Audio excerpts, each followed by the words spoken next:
Mis queridos amigos, muy buenas tardes. Me da mucho gusto que puedan estar escuchándome en este momento. Quiere decir que están todos sintonizando en esta tarde de jueves, de jueves 8 de marzo del año 2012. Y bueno, estamos transmitiendo de esta manera en esta ocasión porque por cuestiones de logística en el campus no pudimos utilizar la cabina para transmitir en vivo, pero de todos modos me da mucho gusto que puedan compartir con nosotros este espacio en el que desde Guadalajara mi querida amiga Paola grabó este programa unos días antes y yo hice lo propio preparando esta cápsula muy interesante en la que voy a platicar de manera rápida pero muy concisa un asunto muy interesante con respecto a todo lo que ha sucedido en relación a la toma de decisiones en Grecia durante el fin de semana pasado, en el que, bueno, a la fecha ya de jueves,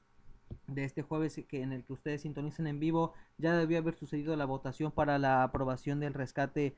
financiero en Grecia, ya en Alemania, donde Merkel iba a ver su suerte en la decisión del Parlamento, una decisión que ya habíamos comentado iba a ser ya muy difícil porque necesitaba el apoyo de la oposición, de los socialdemócratas y de los verdes para que pudiera aprobarse, y esto pues incluía presiones para Merkel y su gestión política. Y bueno, pues el día de hoy yo les preparo cambiando un poco la sintonía del tema que hemos estado tocando en los últimos programas, y ahora les voy a hablar un poco de la situación del mercado de deuda en los Estados Unidos, y les explico rápidamente para pasar a la información. Bueno, algunos financieros que estudian la materia y que se dedican pues ya a ejercer esta tan interesante ciencia dicen que en un periodo de crisis es muy importante y es muy atinado revisar el mercado de los instrumentos derivados porque precisan una visión a futuro de lo que está sucediendo y de las decisiones que se toman en el presente. Bueno, mi visión es que eso es importante, sí, pero también la experiencia que he ido acumulando me dice que el mercado de deuda también es muy importante revisarlo porque así como el mercado de derivados te dice lo que puede llegar a suceder o lo que el mercado está previendo que va a suceder, el mercado de deuda, como es un mercado muy líquido, te explica de manera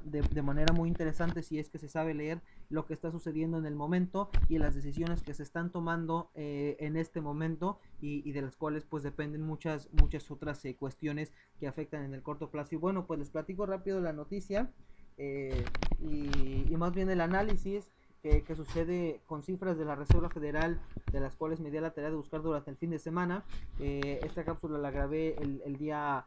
martes 5 de marzo, y bueno, hasta ese día la información que yo logré adquirir es muy interesante. Se trata de una cifra muy importante que acumula 1.8 billones de dólares, que es la tenencia de bonos de deuda gubernamental de Estados Unidos en posesión de inversionistas en el extranjero. Esto, y es la parte interesante, equivale al 60.5% de los valores que no tiene la Fed, es decir, del dinero y bueno, no se sorprenden porque así funcionan las finanzas en el mundo el día de hoy. El 60.5% de todo el capital que posee la Fed está en manos extranjeras a través de bonos gubernamentales. Entonces, esto, y aquí viene la razón y luego la explicación del por qué estoy comentando esto, que me parece a mí muy interesante. Esto se da a pesar del temor que el mercado, que a propósito equivale a 10 billones de dólares en bonos del Tesoro de los Estados Unidos, depende precisamente de la compra de la Reserva Federal para absorber una oferta de deuda cada vez mayor. Entonces, y a pesar de esto, la cantidad que tienen los inversionistas en su poder ha ido creciendo desde las emisiones de 2009, y lo vamos a platicar un poco más adelante. Entonces, bueno, básicamente los extranjeros al día de hoy aumentan su tenencia de deuda gubernamental del país de los Estados Unidos en 1.84 billones de dólares, alcanzando ya al día de hoy lunes 5 billones de dólares, que esto, como les menciono, para que nos demos una idea un poco más clara, equivale al 60.5% de los valores de deuda que la Fed no tiene en este momento. Entonces, estas cifras les platico, se acumulan desde que empezó la primera ronda de compras de bonos del Tesoro de los Estados Unidos por allá en el primer trimestre, de finales del primer trimestre del año 2009. Esto quiere decir que el Banco Central de Estados Unidos, la Reserva Federal, incorporó 1.18 billones de dólares dentro de este periodo. o un 16.8% del total que se ha emitido y que tiene actualmente la Reserva Federal en circulación, mientras que antes tenía tan solo un 7.6%. Entonces la cifra es importante, la cifra es interesante y bueno, esto también podemos darle una lectura en el sentido de que las compras internacionales encaminan al financiamiento del presidente Obama a un déficit presupuestario por cuarto año ya, que según datos de la misma Fed se pronostica que va a superar nuevamente la cifra del billón de dólares, que es digamos, uno de los referentes más importantes en los asuntos de déficit presupuestario en los Estados Unidos. Entonces, por esa parte también es interesante revisarlo. Y bueno, todo esto también,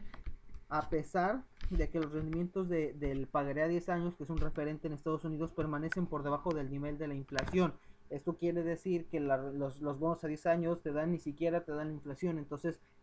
bueno, pues además el riesgo de declinaciones se ve muy limitado, es decir, el riesgo de que esta emisión y de que esta tenencia de bonos decline se ve muy limitado, así como el decline con respecto a los rendimientos que otorga. Entonces, esto es una consecuencia más de la poca oferta de alternativas de calificación libres de riesgo o AAA dentro de las calificaciones de riesgo de Standard & Poor's, Fitch, Moody's y las demás. Entonces, esto quiere decir que evidentemente, y como ya muchos sabremos, se puede dar una lectura muy básica que nos dice que no hay a ningún lugar más a donde correr. Entonces, por eso la situación es importante. Y bueno, la razón de esto es que hay mucho efectivo dispuesto a absorber activos de calidad y a una tasa medianamente razonable. Es decir, ahorita la mente inversionista no está detrás de bonos o de instrumentos que les den una rentabilidad superior a los estimados o que sea significativamente mayor al riesgo. Es decir, se busca una tasa de interés razonable con respecto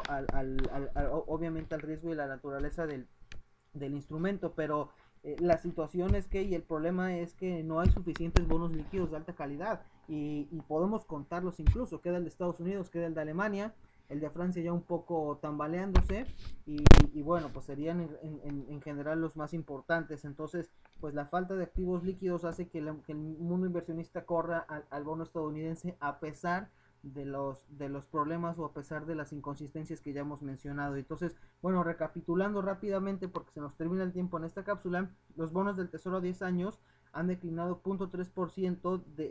dentro de este periodo que les menciono, y los valores gubernamentales de Estados Unidos de todos los vencimientos a 10, 20, 30 años cayeron 0.3% en lo que va del 2012. Esto luego de que la deuda a 10 años aumentara 17% y el mercado más amplio, que es que es el de mayor plazo, retornara a 9.8% en el año 2011. Entonces, eso significa que los inversionistas continúan acumulando activos estadounidenses en momentos de preocupación con respecto pues al desenlace que ya hemos estado analizando de la deuda de Grecia y más importante aún, el ritmo de la recuperación de los Estados Unidos, que comentábamos también en los primeros programas de este periodo de Radio IMEF, era una recuperación moderada. Entonces, ahora como contexto inmediato y para que vean que la situación verdaderamente sucede así hoy en día, únicamente revisando las cifras de los bonos del Tesoro de la semana pasada, de la semana que terminó este viernes,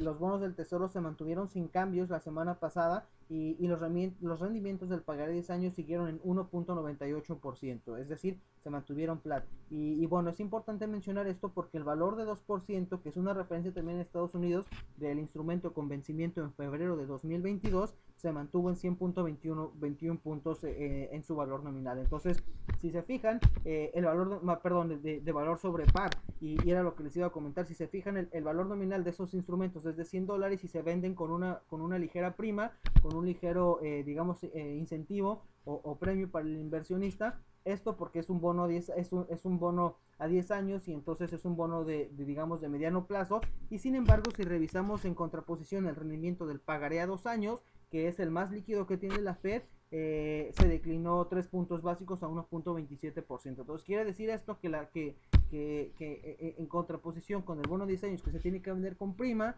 la tasa de rendimiento del pagaré de 2 años cae a 1.27% por la excesiva demanda que sucede en el mercado inversionista. Entonces así podemos darnos, se puede revisar cómo los inversionistas están huyendo a los largos plazos y más bien están procurando un instrumento de corto plazo.